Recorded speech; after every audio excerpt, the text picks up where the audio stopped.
even though there's been some massive advantages of the COVID-19 pandemic. Yeah, sorry, mate. I'm just not going to be able to make it out tonight.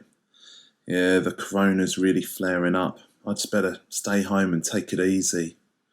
Yeah, I'll stay safe. You stay safe too. Bye. Oh, that's better. I have to try that with the mother-in-law as well. As musicians, it's been a little bit trickier, particularly if you like to work with other musicians, i.e. you don't play the organ. Fortunately, software has really improved during this time, and in this video we're going to look at two pieces of music software that can help with this collaboration process. The first one is a piece of music software called Sonobus, which allows you to jam with other people in real time, either through its own dedicated app or through a VST, AU or AAX plugin. The second one is a piece of software called Satellite Sessions made by Mixed in Key. This is something that you use in your DAW as a plugin to be able to work with other people irrespective of what particular DAW that they use. This isn't intended to be an exhaustive review of both of those pieces of software because that would take way too much time. But for this video, I'm tending to focus on the end user, so what it's like for you to be able to use it. So let's dive straight into our first piece of software called Sonobus. Let's go. Sonobus is an app that allows its users to be able to jam with each other over the internet. Once it opens up, you'll be able to have the option to click on where it says connect. When you click on that, what you'll need to do if you're the first person to get it started is to be able to come up with a group name. Now you can either come up with a witty one yourself, or if you feel like that you want to take a bit of chance in your life, you can click on the dice icon on the right hand side and be presented with different types of group names as you might find appropriate. There we go, let's go for Hurry Plump. What a name. You have the option to be able to set a password for your group, and then you can set your name as you want to be able to appear in the group as well. Once you've done that, all you're going to do is click Connect to Group. Once you're there, you need to wait for other users to be able to connect to that particular service. So all they need to know is what the group name is, and if you've set a password, and then as soon as you've done that, the users will start to appear in this area here.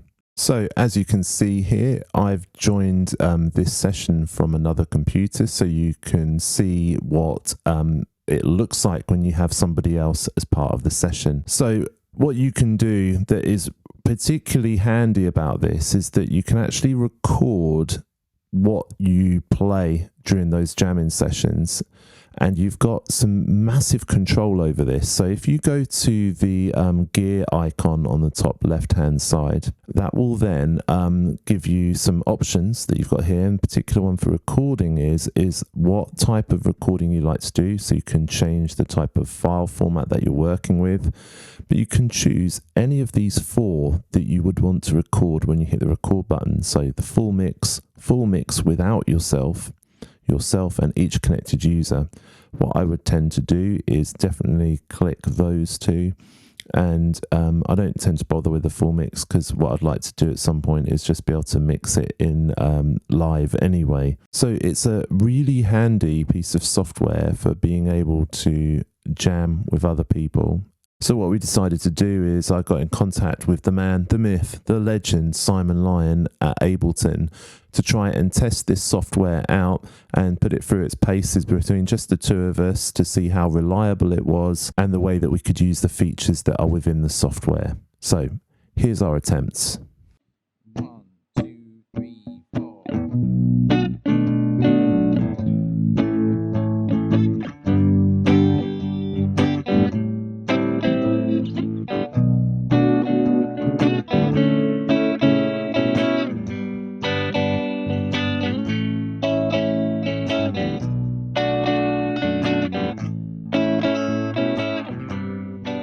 So as you can see in the first recording, this was a pretty successful attempt at being able to play together at the same time. You can tell there's a slight latency to what we're doing, but it's not so much that we were unable to perform together at the same time. And so we felt that this first experiment went really quite well. So for the second experiment, we decided to be able to play something else from in live as well on another channel to see what would happen if we started to add more instances on our own computers. This isn't to try and recreate what it would be like if you had multiple users from other parts of the country or the local area. It was just to be able to try something different to see how we got on. Right, okay, man, let's give this a go.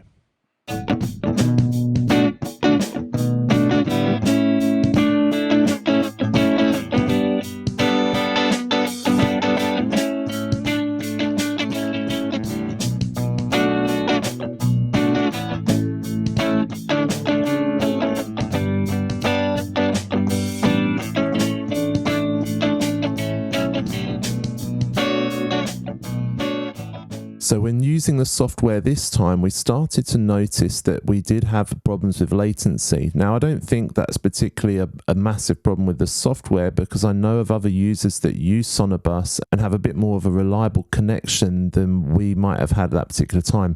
For instance, my internet was nowhere near as good as Simon's internet connection, even though we were both connected via Ethernet cable, which I highly recommend if you're going to use this software. It doesn't tend to work so well over Wi-Fi, just because of the extra latency that's being added onto it. I didn't particularly notice the latency until we were trying to establish where beat 1 was. I just thought that Simon was playing like on the offbeat, because it was basically the latency was working as a quaver out, and with the type of music that we the beat that we had, this hip-hop beat, it worked really, really well with that latency. So it's a bit of a happy accident, to be honest. If you were wanting it to be very time dependent, then obviously that would have been an issue during that particular rehearsal. The next piece of software we're going to look at is Satellite Sessions by Mixed in Key. This is a great piece of software if you want to be able to work with someone collaboratively, but don't necessarily need to work with them in real time. So let's cut to me on a colder day when I was wearing a hoodie. Yeah, this video's got more costume changes than a Beyonce concert. Let's go. So I've got a track that I've been working on, and I've got a friend of mine called David Lale, who's a cellist for the London Philharmonic Orchestra, who's played for people, like Stevie Wonder. And so I'm sure he'll be good enough to be able to play on this track as well. So I've got this track at the moment, sounds like this.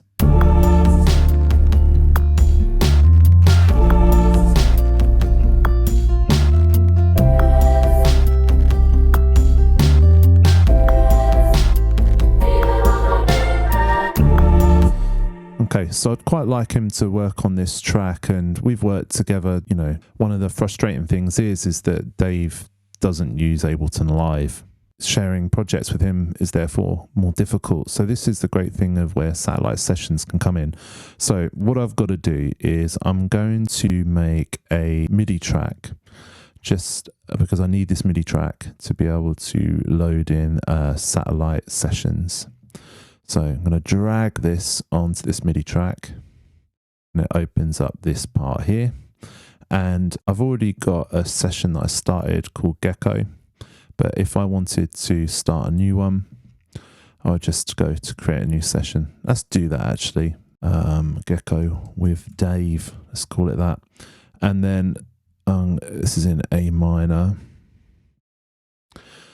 and create session.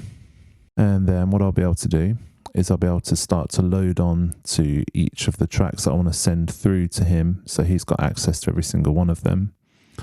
So what I'm going to do is I'm going to go to where it says Satellite Audio, and I'm going to drag that on the piano track, and then I'm going to label this stem so he knows what it is, and then I'll do the same for the drums.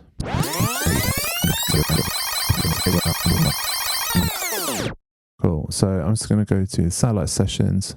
They're all set to record. Let's take it to the beginning, and we'll just press play. That's all we've got to do.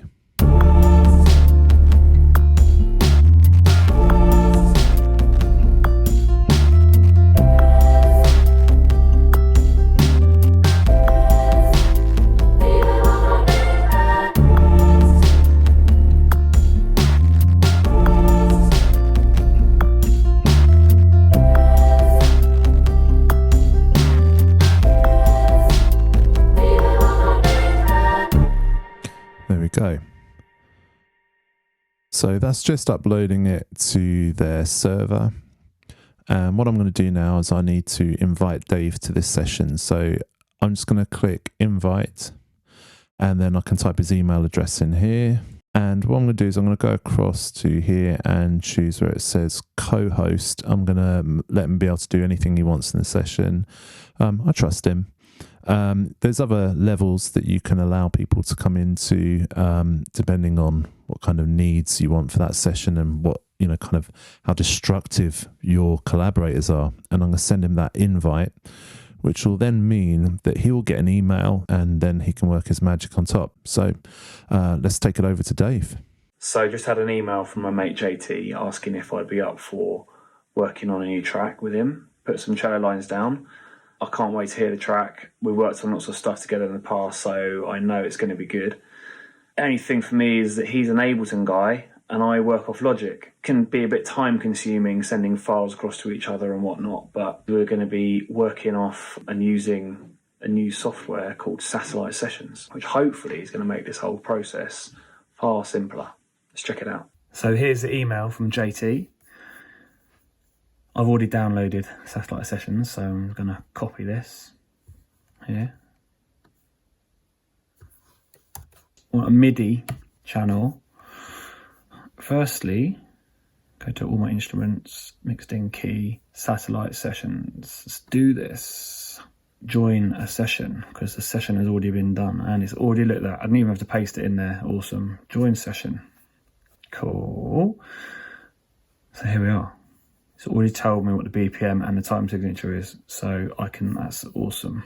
Cool, here we are. It's loaded up. So, let's have a listen.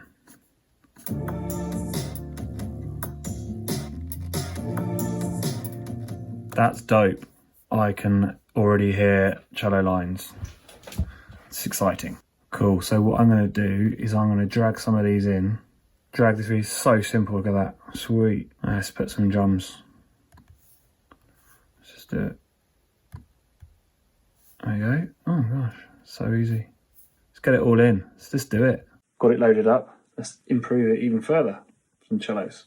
Okay, so I've just realised that I don't need to copy all these in necessarily, because it's still going to just be here in the satellite session, which is in this channel here. But just cool to see how simple that was. If I wanted to just pull out a bass channel, bass track, then it's done. If I just press play, it's just there. At the moment, I'm just going to loop it so I can get a vibe, see what I want to do. Then later on, if I want to drag in, say, just the piano line, then I've got that. Let's extend that to there.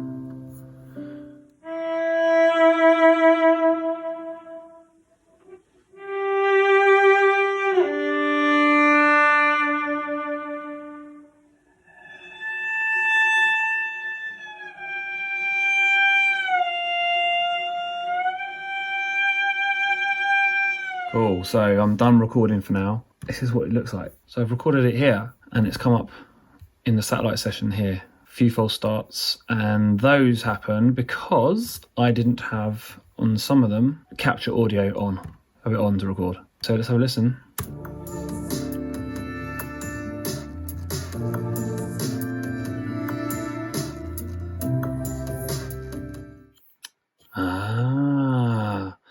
This is pretty sick. Look, it's uploading it as different stems. So I can label these cellos with plugins and effects, and stems with or without. They can mute. Isn't that cool? So you can decide whether to use my effects or, knowing Tucky, probably do his own thing, which is fine. Anyway, that is pretty deadly. I've just had an email notification come through from Satellite Plugins to say that Dave's done his work on the track, so let's check it out. So nice one. Dave's got this all recorded in for me. Tons and tons of cello parts. Oh, good lad. He's also put things, if he's decided to put any effects, he's put them on a different channel for me as well, so I can choose whether I use them or not. He clearly knows me, so nice one. Let's check this out.